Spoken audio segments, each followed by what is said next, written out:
हैं आप सभी। आज हम बात करते हैं रिप्रोडक्शन। रिप्रोडक्शन यानी जनन।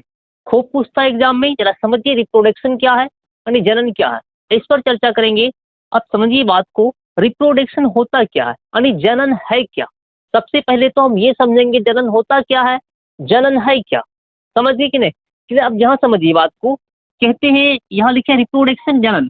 अब बात समझिए, आप यहाँ लिखे हैं पैतृक जीवों से नए जीव के उत्पत्ति होने की प्रक्रिया। जनन क्या है, पैतृक जीव से नया जीव का उत्पत्ति होने की प्रक्रिया ना, वो जनन कहलाता है। बात समझिए, जैसे मान लो आदमी है, कुत्ता है, बिल्ली है और कोई इत्यादि बहुत सारा जानवर है, उससे एक दूसरा जीव होना। बात समझ गए, आदमी है फिर आदमी हुआ, फिर आदमी हुआ, कुत्ता है फिर कुत्ता हुआ, फिर कुत्ता हुआ, इस तरह से ये प्रक्रिया क्या कहलाता है, जनन कहलाता है। क्लियर समझ में आ रहा है कि ना आपकी। अब कोई भी चीजें है ना, जब तक उसका उत्पत्ति नहीं होगा ना, तब तक वो आगे नहीं बढ़ेगा। हम लोग को उत्पत्ति करने के लिए क्या करना पड़ता है, जनन करना पड़ता है, ठीक है। अपनी अपनी पीढ़ी को बनाए रखने के लिए ना, हम लोग को क्या करना पड़ेगा, जनन करना पड़ेगा, समझ गए। जानवर है, जानवर अगर अपना पीढ़ी बचाए रखना चाहता है, उसको क्या करना पड़ेगा, आपको जनन करना पड़ेगा, समझ गए ना, तब होगा। उसी तरह मनुष्य का प्रक्रिया चलते रहता है, वो जनन करता तब अगला मनुष्य, अगला मनुष्य, अगला मनुष्य, इस तरह से आते रहते हैं। यानी पैतृक जीवों से नए जीव के उत्पन्न होने की प्रक्रिया ही क्या कहलाता है, जनन कहलाता है।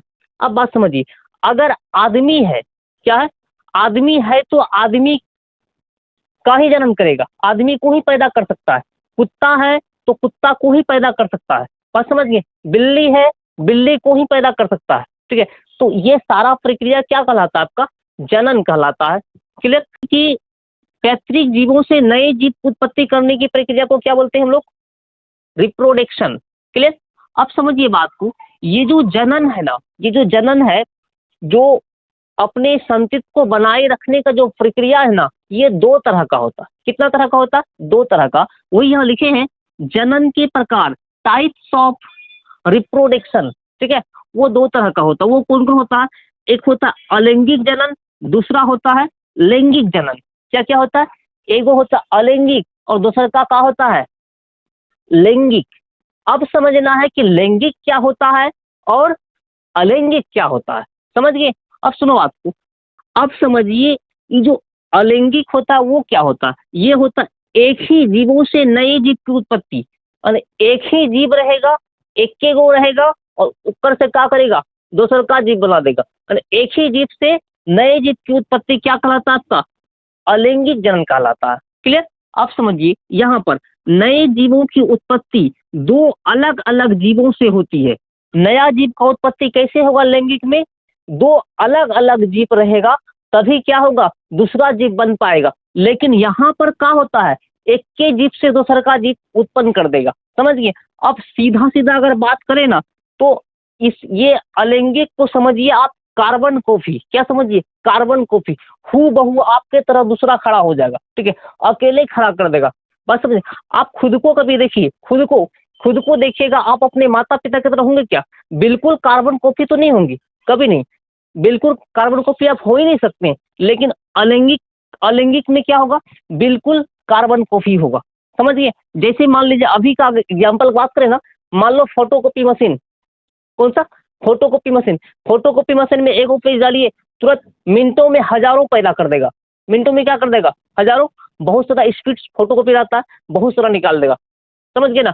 तो वो आपका क्या हो गया, अलैंगिक जनन हो गया। लेकिन लैंगिक में क्या होगा, दो अलग अलग जीव चाहिए, दो अलग अलग जीव रहेगा तब भी दूसरा का जीव पैदा कर पाएगा। अब समझिए बात ना, लैंगिक अलैंगिक क्या होता है। अब समझिए, अब अगर हम यहाँ बात करें ना, ये जो लैंगिक होता है ना, लैंगिक जो होता है ना, इसको बोलते हैं बहुकोशिकीय जीव। लैंगिक क्या होता है, बहुकोशिकीय जीव। अब जो अलैंगिक है ना, ये होता आपका एक कोशिकीय जीव, समझिए। ये हो गया आपका एक कोशिकीय जीव और ये हो गया आपका बहुकोशिकीय जीव। तो क्लियर समझ में आया कि ना। अगर आपको बोला जाए कि बहुकोशिकीय कौन सा होता है, बहुकोशिकीय हो गया आपका लैंगिक और एक कोशिकीय हो गया आपका अलैंगिक। क्लियर, कहानी खत्म। अब समझिए बात को यहाँ पर, अगर हम इधर बात करें ना, अलैंगिक जनन का ना कुछ विशेषताएं होते हैं, यानी कि अलैंगिक जनन की विशेषताएं, इसका विशेषता क्या होता है वो समझिए बात को, ठीक है। कहता है एक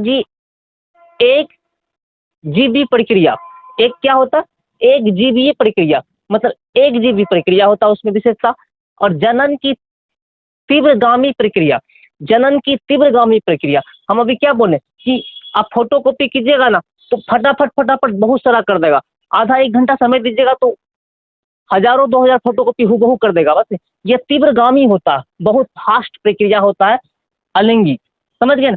उसके बाद होता है नए नए जीव पैतृक जीव के समान होते, नए जीव जो बनेगा बिल्कुल उसके समान होगा, बिल्कुल क्या होगा, कार्बन कॉपी, समझ गए ना। और फोटोकॉपी में जैसा डालिएगा उसे निकलेगा ना, फट से निकाल के बाहर कर देगा, बिल्कुल एकदम समान, उसमें आप कुछ हटना उठना नहीं होगा, ठीक है, वो होते हैं। और दूसरा कहता जनन इकाई पैतृक जीव के शरीर का कोई भाग, कोई भी भाग, शरीर का कोई भी भाग होता है, ठीक है। अलैंगिक जनन में क्या होगा, शरीर का कोई भी एक भाग होगा या संपूर्ण शरीर का भाग हो सकता है, कोई भी एक भाग हो सकता है या फिर संपूर्ण शरीर का भी भाग हो सकता है, ठीक है। यहाँ तक समझ में आए कि ना, तो ये सब आपका क्या था, रिप्रोडक्शन का सिस्टम है, ठीक है।